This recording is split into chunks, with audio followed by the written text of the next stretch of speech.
What's up, everyone? So this is our first video, our first cooking channel video for the Hirsute Hashlinger. I have my sous chefs here, and we're gonna make some pancakes from scratch. So, should you introduce yourselves? Well, I guess now you have to, don't you? Go ahead and introduce yourselves. My name is Olivia Curry. I am 7 years old. I am Ethan Curry. My name is Ethan Sean Paul Curry. No, it's not, but okay. And I am Delete that recording. Yeah. I think we should delete it. All right. Okay, so let's get started. So, my buttermilk pancakes use a couple ingredients that I want to talk about. So the first one is flour. You really want to try to find yourself a good all-purpose flour. Yeah. You can get away with like the store brands and stuff, but you get more consistent results if you use a higher quality flour. I really like King Arthur flour. It's a company that I like. Employee owned. Profits go back to the employees, and the prices are reasonable, and the quality of the product's good. Yes.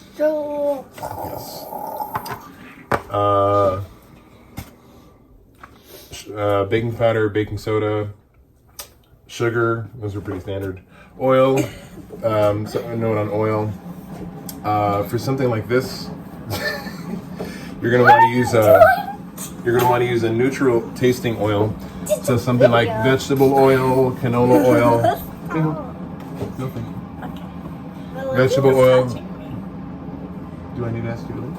No. Vegetable oil, canola oil, something neutral tasting. Refined coconut oil can work. You just don't want something that's going to impart a flavor like olive oil or avocado oil or some kind of a nut oil. Unless you want nutty pancakes, then go ahead by all means use almond oil, but it's just really expensive. The last ingredient that I want to talk about, and this is the one where it's like people get caught up on, is buttermilk. So right now, if you go to the market, you're going to find an abundance of regular buttermilk. It's going to come like in a quart or in a pint or in a gallon size.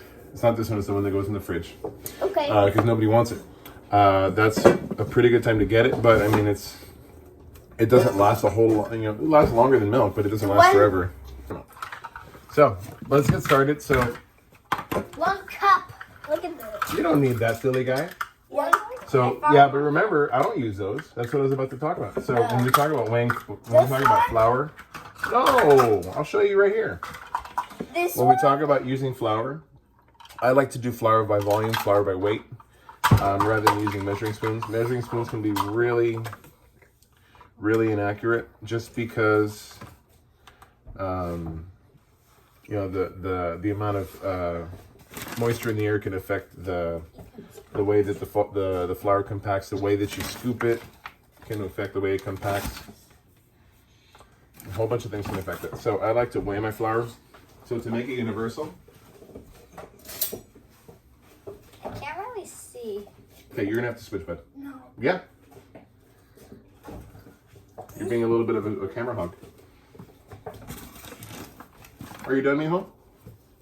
No, I'm just a little sad. Yeah, you're a little sad. Well, were you doing something I asked you not to? Yeah, and this is a consequence? Yeah, we all make our choices, bud. So, wait, don't look. Okay, so you get a cup of flour. I like to go by grams because the unit's a little more, a little smaller. I can be more accurate. So 120 grams is a cup. If you go a little over, it's fine. Okay, and then we're going to take our buttermilk blend, so 4 tablespoons, so 1/4 cup. I'm going to take that. Oh, sorry. Where are my measurements? Yes. Okay, so we're gonna need a teaspoon of baking powder. Yep. So Teaspoon? note on that. Best way to measure those things out, dry ingredients, is what I call the spoon and knife method.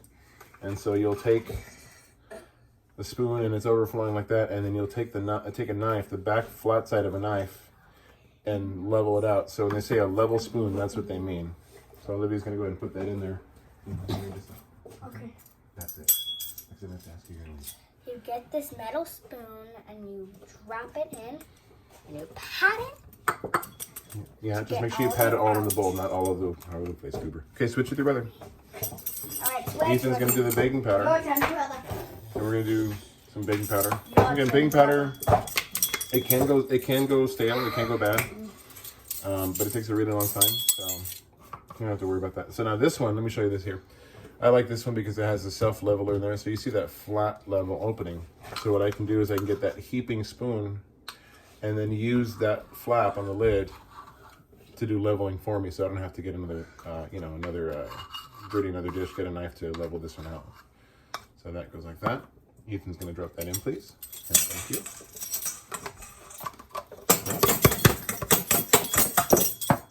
All right, you need a tablespoon of sugar. Switch. I'll get that one, buddy. I'm gonna get 1 tablespoon of white sugar. You don't trust me? I guess not. Do we use eggs? Yep, we're gonna need 1 egg. Can somebody get me an egg, please? Can I mix it? Yeah, you go ahead and mix that up, buddy. Don't do it crazy because it's still dry. I'm gonna mix it. Don't do it crazy because it's still dry.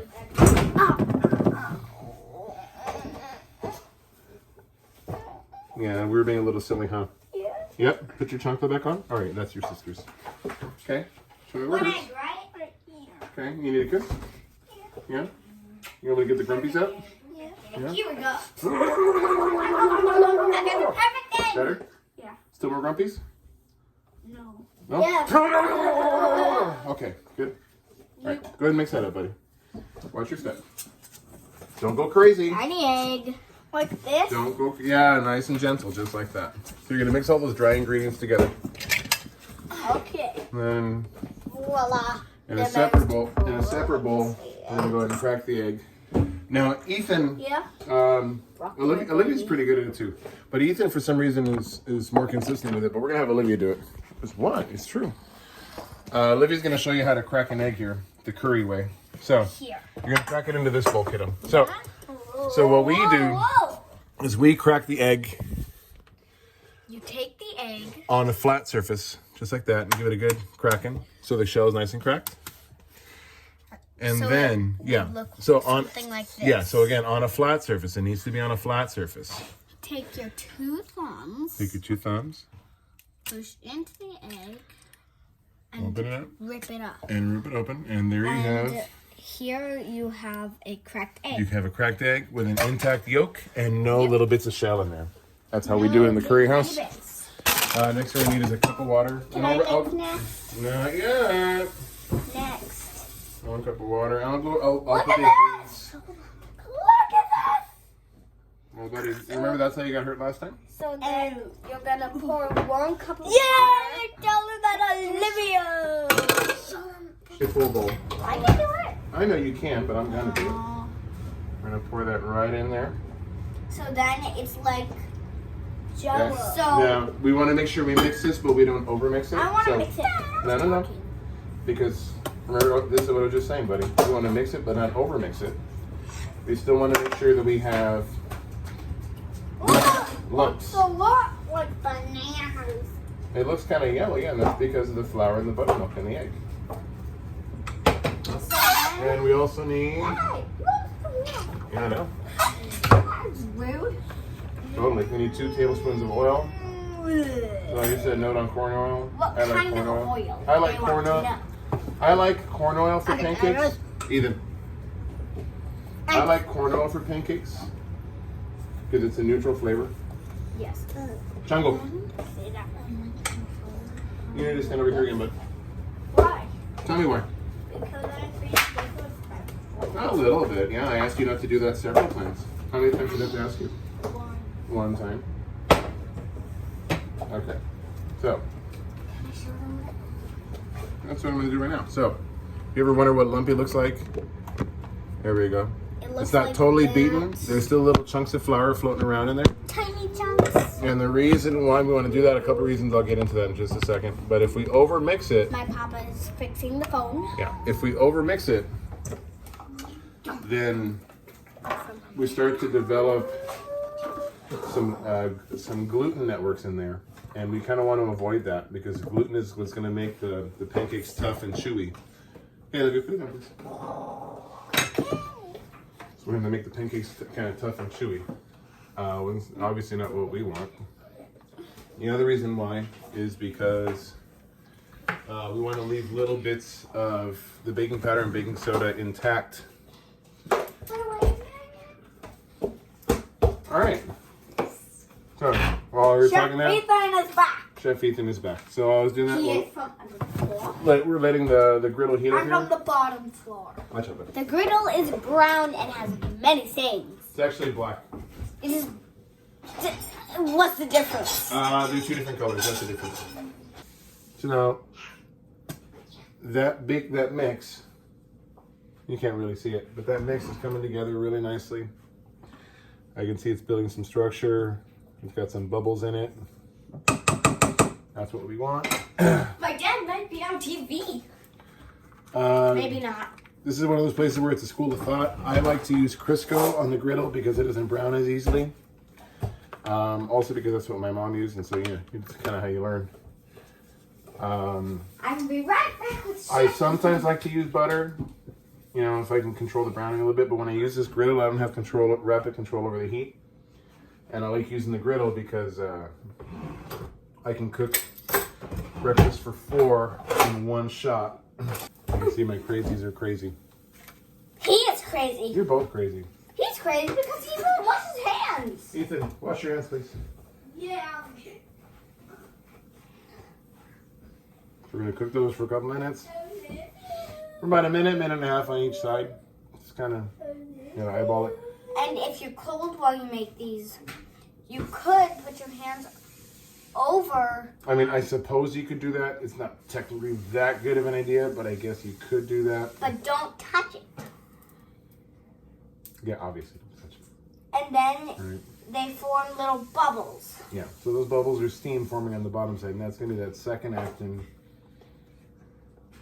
No. Aw, man. That's going to be that second acting of the baking powder, but also the steam coming up through the pancake as it cooks. Sorry. Those are the bubbles that form from the baking powder, baking soda, but it's also, in the second part, the steam that formed once the pancake hit the griddle. And those bubbles are our friend. That's what's going to turn these pancakes into what we're looking for here. It's gonna turn the pancakes into what we're looking for. Yeah, look, it's so dramatic. I am not. You really are, but it's okay. Okay, fine. Yay. I'm dramatic. Yay. I've always wanted to be dramatic because I'm in dramatic arts. But not anymore. Not anymore. Nobody is right now. School's closed. Nobody is no longer School's closed. So in school. nobody's in anything right now. Nor dramatic arts because school is closed because of the coronavirus. That's Even right. the calamity virus. Ethan- Calamity virus. Ethan calls it the calamity virus. Yes, he does. But Which it's, I guess, actually real. It's made out of metal. which I guess isn't that incorrect. Have Olivia. It might seem like it was a little crazy in here for a couple minutes. I like to have the kids cook with me because I learned early they're more likely to eat what I make if they see what goes in it. Sit down and But shut also- your mouth. Little by little, they're learning how to do this. And we're building those memories together of cooking. And that's really what I cook for. So yeah, it can get a little crazy. But I enjoy it. And they get to be part of it. And really that's what cooking's all about. It's creating something that you can share. Not just the food that's the result, but the experience of making it and enjoying it together. So I don't know how I'm gonna edit this. I'm not adept at that part of this process. I don't know how helpful this was because you can't really see the food. So I gotta work on my process here. But I hope that but those look good. I hope that this has been helpful for some of you who might want to consider making your own pancakes. One note on the buttermilk. There are buttermilk substitutes that you can use with ingredients you already have. So if you take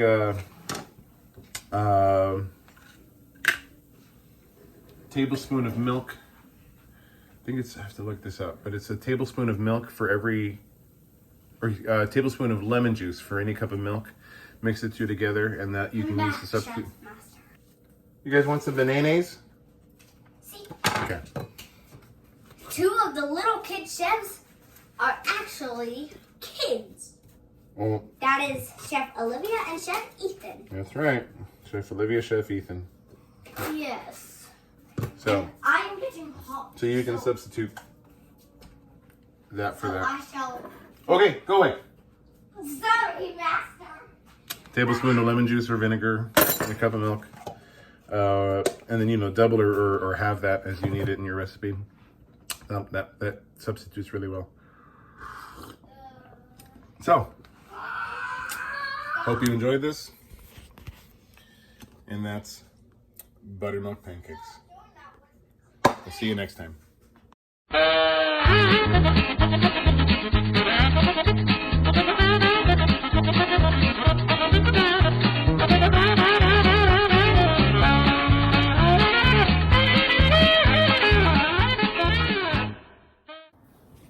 Hey guys, so I just finished editing this video and it took me way longer than it should have. I'm not very good at this. I'm learning a lot of stuff in this process, so have some patience with me.